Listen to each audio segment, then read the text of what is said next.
Hello students, today we are here for class 11 mathematics NCERT 1.4 exercise का intro part आज देखेंगे। इसके next previous class में हम लोगों ने क्या पढ़ा था 1.3 एक्सरसाइज का इंट्रो पार्ट और उसके एग्जांपल्स भी कुछ किए थे। अब आज हम लोग किस पे बात करेंगे 1.4 एक्सरसाइज पे NCERT मैथमेटिक्स में। तो आइए देखते हैं जरा। सबसे फर्स्ट टॉपिक हमारे पास क्या है, वेन डायग्राम। वेन डायग्राम क्या है एक्चुअली, ये वेन डायग्राम बात की जा रही है। तो डायग्राम वर्ड आया तो हमारे पास सीधी सी बात है डायग्राम होगा। तो इसको क्या लिख देंगे, this is a diagram. This is a diagram in which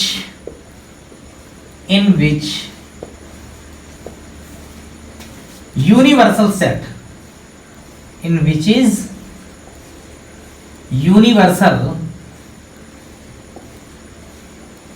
set, that is clear, and its represent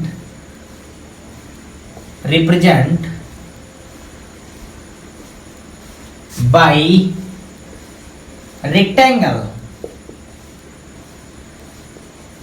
and its subset is represented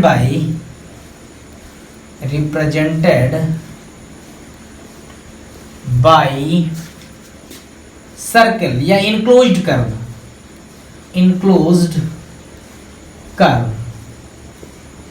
enclosed curve में आप कुछ भी ले सकते हो, सर्किल हो सकता है, इलिप्स हो सकता है, बट आप अभी 11th में आए हो तो इलिप्स वगैरह नहीं जानते हो। आगे जब टॉपिक पढ़ेंगे कॉनिक सेक्शन तब उसमें मिलेगा। तो इंक्लोज्ड कर्व बोल देते हैं। मोस्ट ऑफ द पर्सन इसमें क्या यूज करते हैं, हम लोग सर्किल यूज करते हैं। तो आइए देखते हैं। जैसे कोई हमारे पास यूनिवर्सल सेट हमने ले लिया एग्जांपल के थ्रू ए, ये देखिएगा 1, 2, 3, 4, 5, 6। That is clear. ये हमारे पास यूनिवर्सल सेट है। इसको हमने ऐसे नोट कर दिया। इसका सबसेट ए क्या है 1, 2, 3 ले लिया हमने। अब इसको रिप्रेजेंट करना है हमको किसमें, वेन डायग्राम में। तो वेन डायग्राम इसका क्या बनेगा, इसको पहले तो यूनिवर्सल सेट को रेक्टेंगल से रिप्रेजेंट करते हैं। तो ये हमने लिख दिया। उसका सबसेट जो है हमारे पास वो ए है, तो वो ये हो गया। सबसेट इसे क्या है 1, 2, 3 ये लिख दिया हमने। और बाकी जो है तो क्या क्या आ जाएगा 4, 5, 6 भी आ गए। क्लियर। अब पूरा तो हमारे पास सेट ये हो गया। और यूनिवर्सल सेट को यू से ऐसे रिप्रेजेंट कर देते हैं। That is clear. बात समझ आ गई होगी। तो आइए आगे नेक्स्ट टॉपिक पे देखते हैं। इसके बाद क्या वेन डायग्राम के बाद नोट कर लीजिएगा।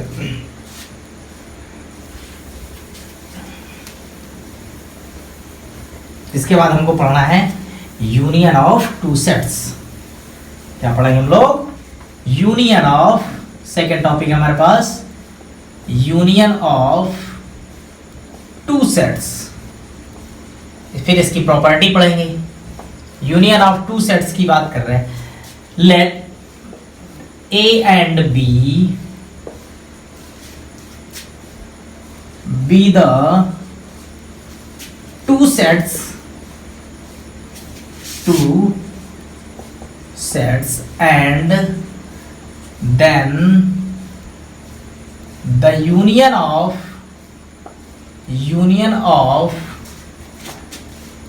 set A and set B is set of all elements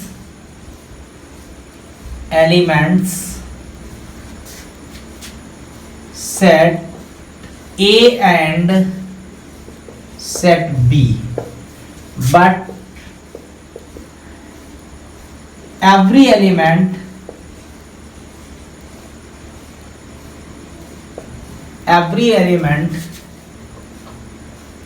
of both set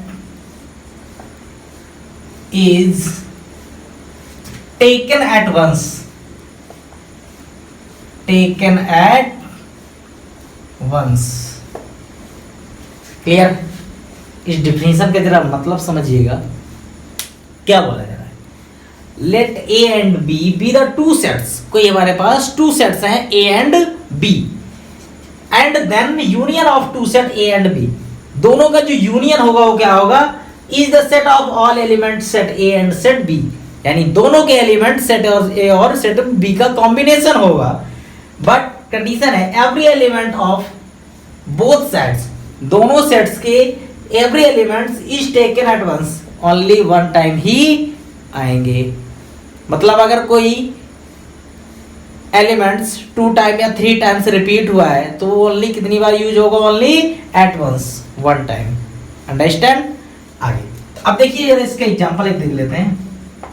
जैसे हमारे पास ए सेट है कोई हमारे पास 1 2 3 4 5, क्लियर, और बी हमारे पास सेट है 2 3 6 7, क्लियर। अब आप देख रहे हो इसमें 2 और 3 ए में भी है और बी में भी है, बट हमको ए यूनियन बी निकालना है। तो ए यूनियन बी में क्या आएगा, 1 2 3 केवल एक ही बार आएंगे, 4 5 6 7 ये आ जाएंगे हमारे पास, क्लियर। अब इसका वेन डायग्राम देखना है, तो वेन डायग्राम की अगर बात की जाए तो वेन डायग्राम क्या बन जाएगा, सेट ए बना दिया और ये सेट हमने बी बना दिया, इसके ऊपर ए लिख दिया, इसके ऊपर बी लिख दिया। सेट ए के पूरे एलिमेंट्स क्या है हमारे पास, और दोनों में कॉमन जो है वो कॉमन वाले यहाँ पे लिख देंगे। तो कॉमन हमारे पास क्या क्या थे, केवल 2 और 3 थे, तो 2 और 3 इसमें आ गए। बी के और बचे क्या क्या, 6 और 7, तो 6 और ये 7। ए में जो भी बचे वो इसमें लिख देंगे, 2 और 3 को छोड़ के, तो 1 4 5, 1 4 ये 5 आ गया। अब हमको चाहिए ए यूनियन बी, तो ए यूनियन बी क्या, दोनों के मिक्स कर दिए जाते हैं, दोनों को पोर्शन एडेड कर दिया जाएगा। अब इसके बाद हम लोग पढ़ेंगे इसकी यूनियन की प्रॉपर्टी, फिर क्या पढ़ेंगे, इंटरसेक्शन, सेम इंटरसेक्शन भी ऐसे ही बताएंगे। तो देखिएगा ये चीज समझ में आ गई होगी आपको। देखिएगा इसके बाद प्रॉपर्टी पढ़ते हैं इसकी, कुछ प्रॉपर्टी ऑफ टू सेट्स या of two sets A union B वाली। तो नंबर फर्स्ट जो है हमारे पास यूनियन की प्रॉपर्टी, यहां पे लिख सकते थे union property of two sets, लेकिन हमने लिख दिया है। तो अब समझिएगा A union B equal to क्या होगा, बी यूनियन, ये सीधी सी बात होगा, क्लियर। इसको क्या बोलेंगे, commutative law, commutative law, clear. इसके बाद सेकेंड वाली जो प्रॉपर्टी होगी हमारे पास वो क्या होगी, एक्सरसाइज में इनका यूज होगा हमारे पास आगे चल के, A union B union C, ये ब्रैकेट में लिख दिया, इक्वल क्या हो जाएगा, ए यूनियन बी, इसको ब्रैकेट में यूनियन सी, ये भी क्या होगा, एसोसिएटिव लॉ, ये क्या होगा, एसोसिएटिव लॉ, क्लियर। इसके बाद जो थर्ड वाली नंबर होगी हमारे पास प्रॉपर्टी वो क्या होगी, ए इंटर यूनियन फाई अगर कर दें, फाई के साथ आप यूनियन लेंगे किसी सेट का, तो हमारे पास क्या आ जाएगा, वही सेट आ जाएगा, आएगा कि नहीं आएगा, क्योंकि जो सेट है तो उसका फाई के साथ यूनियन लेना, तो कॉम्बिनेशन में क्या आएगा, वही सेट निकल के आ जाएगा हमारे पास। इसको क्या बोलते हैं, आइडेंटिटी सेट, वही आ जाना, आइडेंटिटी लॉ, क्लियर। अब फोर्थ नंबर जो प्रॉपर्टी होगी उसको बोलते हैं क्या, आइडेम्पोटेंट, मतलब किसी सेट का उसी सेट से यूनियन ले लेना हमारे पास क्या आ जाता है, आइडेम्पोटेंट बोल देते हैं, क्या बोल देते हैं, idempotent law, that is clear. Fifth number जो प्रॉपर्टी है कि हमारे पास, अब उसमें क्या होगा, ए का किसी यूनिवर्सल सेट से यूनियन ले ले तो क्या आ जाएगा, यू, यूनिवर्सल बड़ा वाला नहीं सेट आ जाएगा हमारे पास, इसको क्या बोलेंगे, लॉ ऑफ यू बोल देते हैं। ये थी हमारे पास प्रॉपर्टी, क्लियर। अब इसके बाद क्या पढ़ेंगे हम लोग, इंटरसेक्शन पढ़ने वाले हैं पोर्शन। तो देखिएगा इंटरसेक्शन में क्या होता है, उसके बाद फिर उसकी प्रॉपर्टी पढ़ते हैं। देखिएगा यहां से लिखेंगे intersection of two sets let A and B be the two sets and then intersection of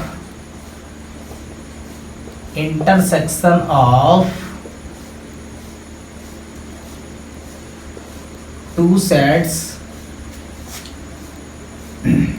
intersection of A and B लिख देते हैं, ठीक है। Intersection of A and B is set of all elements, बात समझिएगा, elements, set of all elements A and set B, but which is, ध्यान दीजिएगा, which is common element, ये वर्ड आ गया, common elements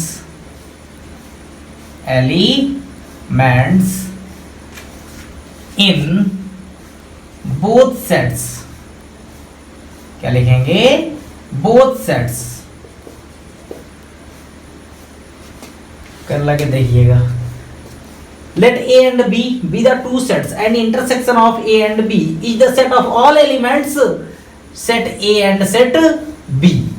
All elements, A का मतलब क्या है यहाँ पे, set A है, set आगे नहीं लिखा मैं, set A and set B, but which is, कौन से, which is, जो common elements in both sets, जो दोनों में common elements होंगे वही क्या होंगे, intersection वाले पोर्शन में लिए जाएंगे।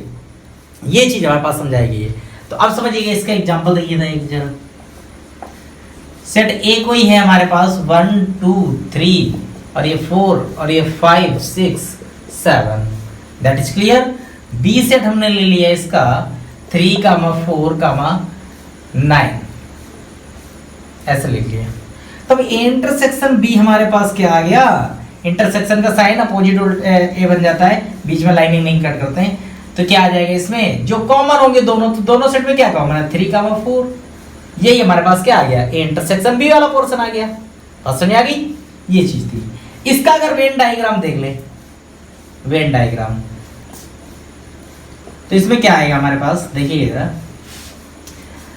पहले तो ए और ये सेट बी, तो जो कॉमन है उनको लिख दिया हमने 3, 4, जो दोनों में कॉमन, बाकी सेट बी का हमारे पास ये और ये सेट ए का, तो सेट बी में कौन सा बचा, 9, इधर कहीं भी लिख दो। अब जो ए में बचे वो लिख देते हैं इसमें, तो क्या क्या 1 2 5 6 7, दैट इज क्लियर।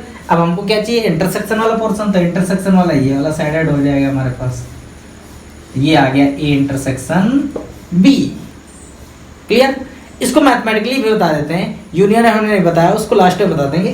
तो देख लो दोनों को बता देते हैं मैथमेटिकली कैसे लिखेंगे इंटरसेक्शन बी को, देखिए जरा, x such that x belongs to a and लग जाएगा इस जगह पे, x belongs to b।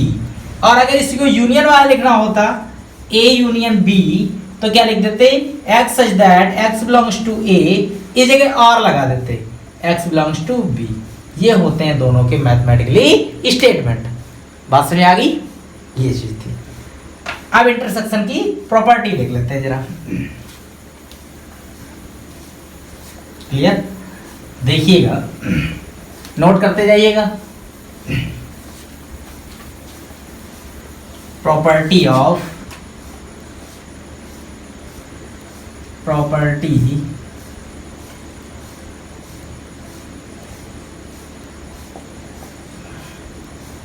Intersection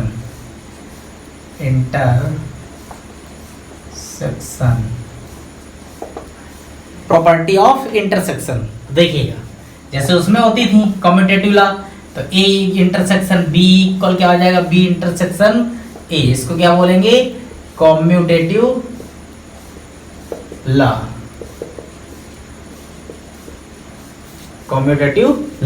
second वाली क्या हो जाएगी हमारे पास, associative, A intersection B intersection C equal क्या लिख सकते हैं, A intersection B intersection C, इसको क्या बोलेंगे, एसोसिएटिव, एसोसिएटिव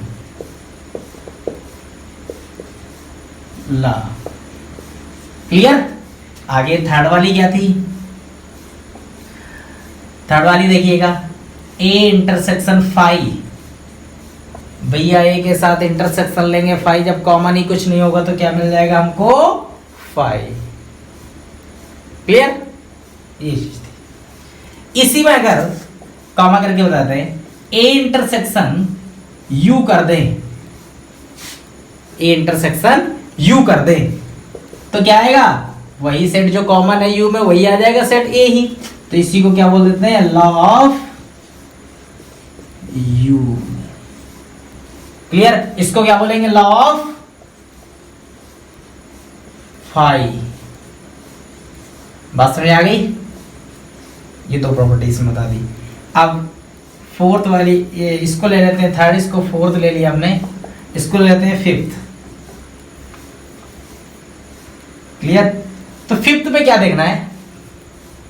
ए का ए के साथ इंटरसेक्शन लोगे तो कॉमन वही आएगा हमारे पास, ए ही आ जाएगा। आइडेम्पोटेंट बोल सकते हैं इसको, आइडेम्पोटेंट लॉ। क्लियर। अब इसके आगे बात करेंगे हम लोग किसकी? डिस्ट्रीब्यूटिव लॉ क्या होता है, देखिएगा, नोट कर लीजिएगा इसको जरा। देखिएगा डिस्ट्रीब्यूटिव लॉ क्या होता है। डिस्ट्रीब्यूटिव लॉ, डिस्ट्रीब्यूटिव लॉ बहुत इंपॉर्टेंट है। 6 नंबर प्रॉपर्टी में डाल के आप लिख सकते हैं इसको। देखिएगा, A union B intersection C लिख दिया हमने, समझिएगा। तो इसको कैसे लिखेंगे, एक्सप्रेस कैसे करेंगे? ए यूनियन बी इंटरसेक्शन, ए का पहले यू से, इससे बी से यूनियन, फिर बीच में इंटरसेक्शन, फिर ए का यूनियन किससे होगा? सी से, ए यूनियन सी। ऐसे लिखते हैं इसको, इसको बोलते हैं डिस्ट्रीब्यूट। क्लियर। यहाँ पे इंटरसेक्शन हो सकता है, यहाँ पे यूनियन हो सकता है, तो पहले इसका इससे करेंगे, फिर उसके बाद आगे एक्सटेंड करेंगे, जो भी साइन होगा, इंटरसेक्शन या यूनियन। इसको बोलते हैं डिस्ट्रीब्यूटिव लॉ। बात सुनिए आगे, इंटरसेक्शन की प्रॉपर्टी आगे। जब इंटरसेक्शन के हमारे पास प्रॉपर्टी समझ में आपको आ ही गई है, अब क्या पढ़ाना है? Difference of two sets, DIFFERENC, difference of two sets. समझिए जरा इसका क्या मतलब है। डिफरेंस ऑफ टू सेट्स, तो A माइनस बी मतलब क्या है? देखिएगा, सेट A में सेट B वाले एलिमेंट्स नहीं होने चाहिए। तो इसका मतलब क्या हुआ? यहीं पर डिफाइन कर देते हैं, set of all elements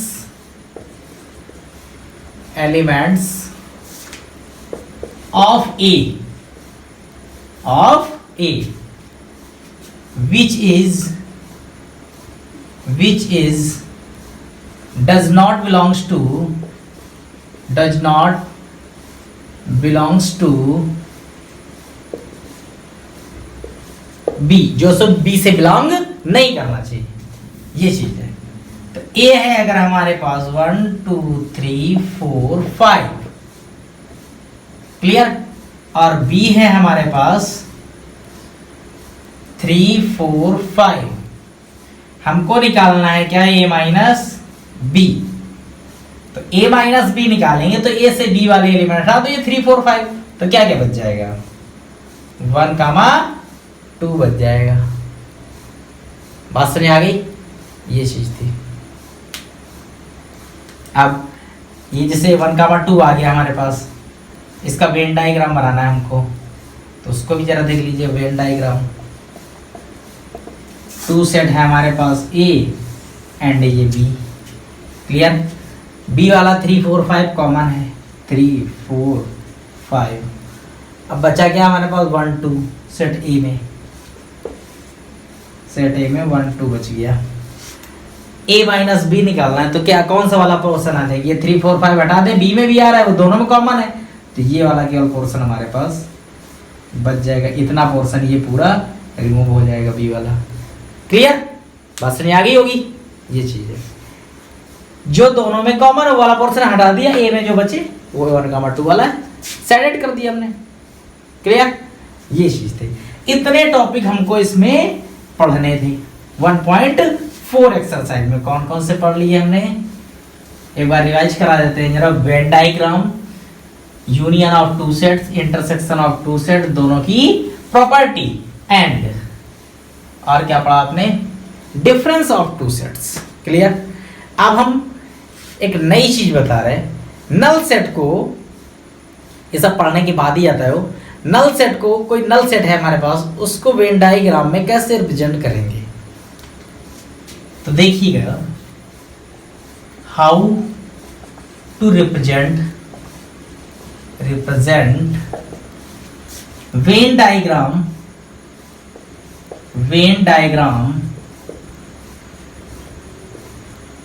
of null set. तो समझिएगा, बहुत ही बेस्ट टॉपिक है ये हमारे पास। देखिएगा क्या है, समझिए। कोई सेट हमारे पास ए है, 1 2 3 4 5 6, कुछ भी ले सकते हो आप, ABCD के वर्ड, कॉन्सोनेंट वाले या कुछ भी, हम तो जनरली नंबर लेके चल रहे हैं। एंड बी है हमारे पास 7, 8, टू सेट है हमारे पास। ए क्या है? 1 2 3 4 5 6। बी सेट क्या है? 7 8। तो अगर इसका ए इंटरसेक्शन बी निकाल दें तो भैया क्या आएगा? 5 आ जाएगा। जब ये 5 आ जाए, जब कभी टू सेट्स का इंटरसेक्शन 5 आ जाए, तो दोनों सेट कैसे होते हैं? आपस में डिसजॉइंट सेट होते हैं। कैसे होते हैं? Disjoint sets. क्लियर?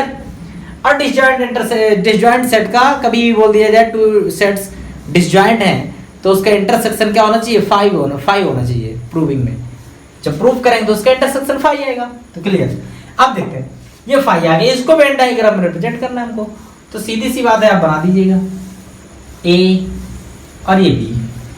ए में है हमारे पास 1 से लेकर 6 तक एलिमेंट, 1 2 3 4 5 6।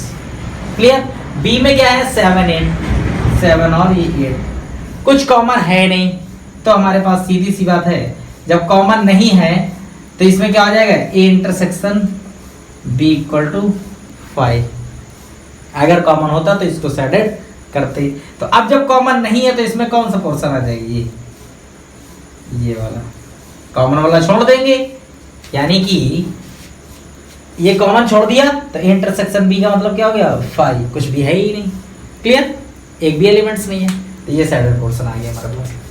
बात समझ आ गई?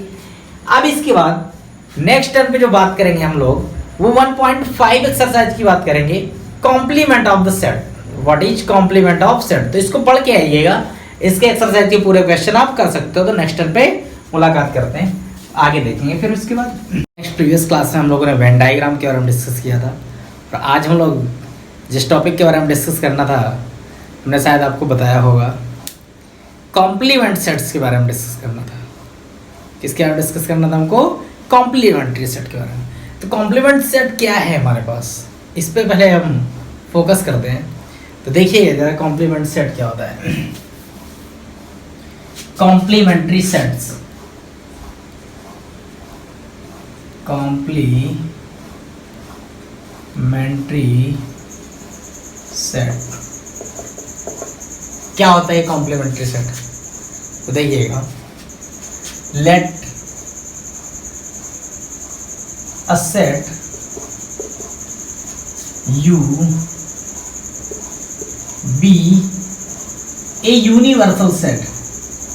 Let a set U be a universal set.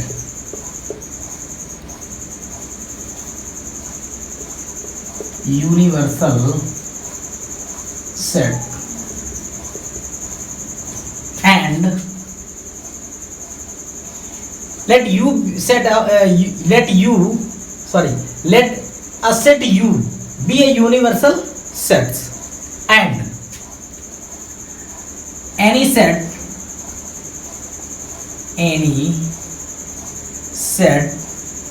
A is the subset of U.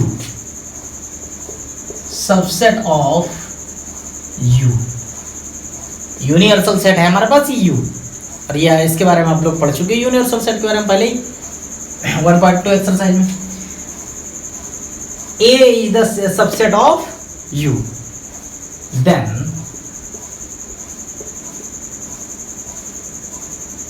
Then complement of A, complement of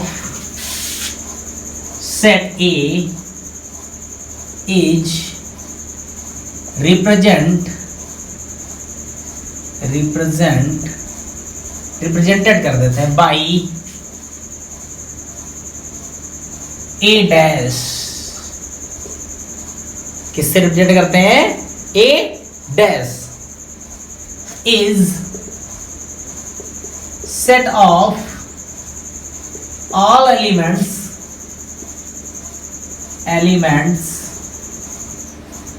of U. कौन सा सेट होगा? जो A dash है, A dash is the set of all element of U, but which are not belongs to A.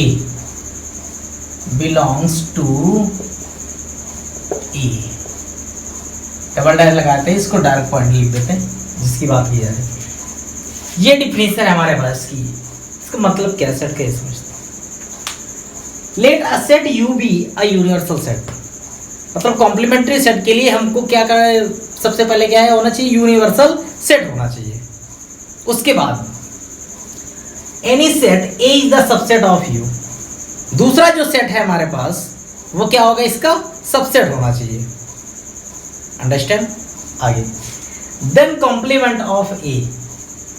तब ए का complement जो है उसको किससे रिप्रेजेंट कर रहे हैं? ए डैश से. एंड वो ए डैश होगा क्या? Is the set of all element of U. U के वो elements which are not belongs to ए.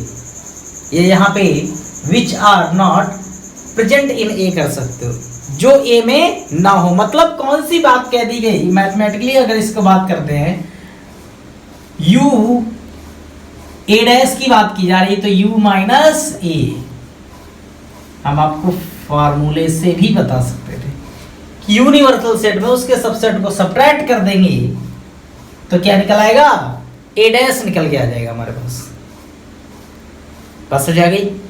यही चीज पूरी हमने ये डिफिनेशन में लिख दी है. क्लियर? ये चीज थी. तो जैसे हम एक एग्जांपल लेते जरा. कोई यूनिवर्सल हमने सेट ले लिया 1 2 3 4 5 और ये ले लिया 6. ए कोई सेट हमने ले लिया, इसका सबसेट 2, 3. क्लियर? ये ले लिया. ए डैश आपको निकालना है तो ए डैश क्या आ जाएगा? क्या हमको कोई बता सकता है? u माइनस ए. तो u में से ए वाले सपरेट कर दो तो u है हमारे पास 1 से 6 तक नंबर. ए में क्या है? 2 और 3. तो इससे 2 और 3 निकाल दो तो क्या बचेंगे? 1 4 5, 6. और वेन डायग्राम में रिप्रेजेंट करना हमने आपको बताया ही है. चाहो तो आप इसको रिप्रेजेंट कर सकते हो. तो यूनिवर्सल पहले सेट बनाते थे रेक्टेंगल से. क्लियर? ये हो गया. उसी के अंदर ये हमारा सबसेट ए आ गया. ए में क्या क्या है? 2 और ये 3. बाकी सबको कहीं भी फिल कर दो आप. 1 4 5 6. क्लियर? अब आपको u माइनस ए निकालना है तो u में से आपको a सब्ट्रैक्ट कर देना है. तो जो बचेगा 1 4 5 6 वाला पोर्शन ये वाला सैडेड पोर्शन आपको यू में लिया जाएगा, ये वाला, ये ए हमारा सब्ट्रैक्ट हो गया, जो सैडेड पोर्शन है वो क्या हो गया हमारे पास ए डैश। क्लियर? ये हो गया इसका वेन डायग्राम। अगर इसको सेट बिल्डर फॉर्म में लिखना है हमको तो कैसे लिखेंगे, A dash equal to X such that X belongs to U and, या यहाँ पे but X does not belongs to A. ये हो गया इसका सेट बिल्डर फॉर्म। आगे बात समझ में? ये चीज एक बार फिर से देख लेते हैं थोड़ा सा। जो सेट है हमारे पास, कभी भी आपको किसी सेट का कॉम्प्लीमेंट बोल दिया है तो उसके लिए यूनिवर्सल सेट होना चाहिए। यूनिवर्सल सेट में उस सेट को सब्ट्रैक्ट कर देंगे तो हमारे पास क्या आ जाएगा, उसका डैश वाला पोर्शन यानी ए डैश निकल के आ जाएगा। वेन डायग्राम में जब रिप्रेजेंट करते हैं तो सब्ट्रैक्ट करने के बाद जो एलिमेंट्स बचता है उसको हम सैडेड पोर्शन ले लेते हैं, तो वो हमारा क्या हो जाता है वेन डायग्राम। और सेट बिल्डर फॉर्म में लिखना होता है तो एक्स सच दैट, एक्स का मतलब क्या है, एक्स के वो एलिमेंट्स जो X belongs to U, U से बिलोंग कर रहे हो, but X does not belongs to A, वो ए से ना बिलोंग कर रहे हो। अंडरस्टैंड? ये चीज नोट कर सकते हैं आप। इसी टॉपिक को पढ़ने के बाद हमने बताया था आपको क्या पढ़ने को, very very most important topic for 11th class, De Morgan's theorem यानी De Morgan's law. Clear? De Morgan's law के हमारे पास 2 मेथड होते हैं। एक तो आप कोई नंबर लेके सॉल्व कर तो बिल्कुल इजी हो जाता है, लेकिन उससे मार्किंग उतनी अच्छी नहीं मिल पाती, तो उसको स्टेटमेंट के थ्रू सॉल्व करना आज सीखेंगे हम लोग। जिसको नंबर के थ्रू करना है तो वो सिंपल हो जाता है, बस सेट आपको पढ़ना है तो कोई भी आप अगर नंबर लेके सॉल्व कर रहे हैं तो ज़्यादा सिंपल हो जाता है, उसमें उतनी अच्छी मार्किंग नहीं मिल पाती। लेकिन अगर उसी का आप थ्योरेटिकली करेंगे तो उसमें पूरे पूरे आपको मार्क्स मिलेंगे। तो देखिएगा जरा, इसको रफ कर देते हैं। डी मॉर्गन्स लॉ क्या होता है इस पे बात करते हैं हम लोग। D Morgan's theorem very very most important topic है, ये बहुत अच्छे से समझिएगा।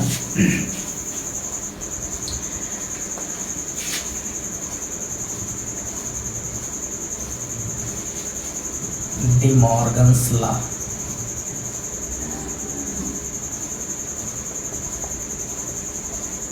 डी मॉर्गन्स थ्योरम भी बोलते हैं इसको। इसमें हमारे पास ये बोला जाता है 2 कंडीशन होती हैं। एक हम बता देंगे, सिमिलरली आप उसको सॉल्व कर सकते हो। प्रूफ करना होता है A union B complement equal होता है A dash intersection B dash की। फर्स्ट। सेकंड क्या होता है हमारे पास, A intersection B complement A dash union B dash. ये हमारे पास 2 कंडीशन होती हैं, दोनों को सॉल्व करना सीखिएगा। क्लियर? तो आइए बात करते हैं फर्स्ट वाले की बात कर रहे हैं हम लोग। A union B complement equal A dash intersection B dash. इसका मतलब समझिएगा, एलएचएस पार्ट को सॉल्व करके ये लाते हैं हम लोग। एक्स को ही हमने ले लिया एलिमेंट, एक्स बिलोंग्स टू, किससे बिलोंग कर रहा होगा, ए यूनियन बी का होल डैश से। जब ये इससे बिलोंग कर रहा है, कॉम्प्लीमेंट से बिलोंग कर रहा है, तो किससे नहीं कर रहा होगा ये आपको मालूम होना चाहिए। तो सीधी सी मतलब विदाउट कॉम्प्लीमेंट वाले से नहीं कर रहा होगा। यही भी ना बात कि अगर कोई एलिमेंट ए से बिलोंग कर रहा है तो अगर पूछ लिया किससे नहीं कर रहा, तो जस्ट उसके कॉम्प्लीमेंट से नहीं कर रहा, और कॉम्प्लीमेंट से कर रहा है तो पूछा जाएगा नहीं कर रहा तो उसके विदाउट कॉम्प्लीमेंट से यानी सेट से। अब इसको क्या लिख सकते हैं, एक्स बिलोंग्स टू का साइन ऐसे बनाते हैं, does not belongs to A union B, मतलब ए यूनियन बी से नहीं कर रहा होगा, उसके कॉम्प्लीमेंट से कर रहा है। इसको हम क्या लिख सकते हैं, समझिए बहुत अच्छे से, x does not belongs to A and, मतलब ना तो ए से कर रहा है और ना ही बी से, x does not belongs to B. That is clear. इसको क्या लिख सकते हैं, जब ये किसी से नहीं कर, जब ए से नहीं कर रहा है, बी से नहीं कर रहा, तो कर किससे रहा होगा x, x belongs to A dash. बात समझ आई इस जगह पे। अगर ये सेट से नहीं बिलोंग कर रहा तो मतलब उसके कॉम्प्लीमेंट से कर रहा होगा, वो चीज हमने लिख दी। And x does not belongs to, sorry belongs to वाला कंडीशन लिख रहा है, B dash, x A dash से बिलोंग कर रहा है एंड एक्स बी डैश से बिलोंग कर रहा है, मतलब दोनों से बिलोंग कर रहा है। तो एक्स क्या दोनों में कॉमन है, तो इसको क्या लिख सकते हैं, x belongs to A dash intersection B dash. Common वाले में यही पोर्शन तो आता है हमारे पास। Clear, that is proved. Clear, इसी में हम अगर नंबर लेके कर दे, ए यूनियन बी निकाल के, पहले कोई यू सेट ले ले, ठीक है, ए और बी को दो सेट ले लें, उससे यूनियन बी निकालें, उसका डैश निकालें, फिर ये सब निकालें, एक को सॉल्व करेंगे तो ए डैश और दोनों को निकाल देंगे, इसका रिजल्ट निकाल देंगे, इसका दोनों के इक्वल आ जाएंगे। लेकिन उससे थोड़ा लॉन्ग हो जाता है, बस सिंपल होता है, इसको समझने में कोई प्रॉब्लम नहीं होगी। एक बार फिर से देख लेते हैं कि अगर इसके कॉम्प्लीमेंट से एक्स बिलोंग कर रहा है तो किससे नहीं कर रहा होगा, वो वाली कंडीशन आपको इसमें लिखनी है।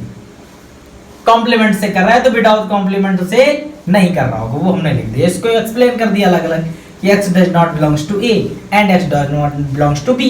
अब जब ये ए से भी नहीं कर रहा तो कर किससे रहा है, ए डैश से कर रहा है, बी से नहीं कर रहा तो कर किससे रहा है, बी डैश से। तो दोनों कॉमन, जब दोनों में एक्स कॉमन है तो इंटरसेक्शन पोर्शन लगा दिया हमने। बात समझ आ गई, ये चीज थी। सेकंड वाला है ऐसे ही, इसको आप खुद ही कर सकते हो, लेकिन हम फिर भी आपको बता देंगे। तो देखिएगा, इधर साइड में किए दे रहे स्पेस है हमारे पास, डायरेक्टली कर रहे हैं, x belongs to A intersection B complement. इससे बिलोंग कर रहा है तो किससे नहीं करेगा, x does not belongs to A intersection B. Clear, अब ये कंडीशन आ गई, इसको हमने क्या लिख दिया, x does not belongs to A and x does not belongs to B. ना तो ये ए से कर रहा है और ना ही ये बी से कर रहा है, तो कर किससे रहा है, x belongs to A dash, and की जगह आप और यूज कर सकते हो word, x belongs to B dash, and भी कर देंगे तो इस कंडीशन में कोई दिक्कत नहीं है। आगे कुछ कंडीशन है वहां पे एंड और का यूज ज्यादा होगा। इसमें दोनों से आप ये कर रहा है, ए डैश से भी कर रहा है और बी डैश से भी कर रहा है। तो क्या हम इसको x जब दोनों में कॉमन है तो x belongs to A dash union B dash नहीं लिख सकते, से और लिख सकते हैं। तो यही हमको क्या करना था, प्रूवमेंट, प्रूव्ड। ये है हमारे पास डिमॉर्गन्स थ्योरम। दो ही रिजल्ट इससे निकल गए। इस टाइप के काफी रिजल्ट आएंगे आपको, तो आपको ऐसे ही सॉल्व करने हैं। कॉम्प्लीमेंट वाले जितने भी हो उनको एक्सप्लेन करना होता है, बाकी होते इजी है बिल्कुल। समझ आ गई बात, ये चीज 1.5 एक्सरसाइज में आपको इसी के क्वेश्चन जितने भी जनरेट होंगे वही आपको क्वेश्चन करने को मिलेंगे। पूरी एक्सरसाइज आप कॉम्प्लीमेंट सेट वाली पूरी कर सकते हैं। आगे बात समझ में। इसके बाद नेक्स्ट टर्म पे न्यू एक्सरसाइज पे मुलाकात करते हैं। ओके।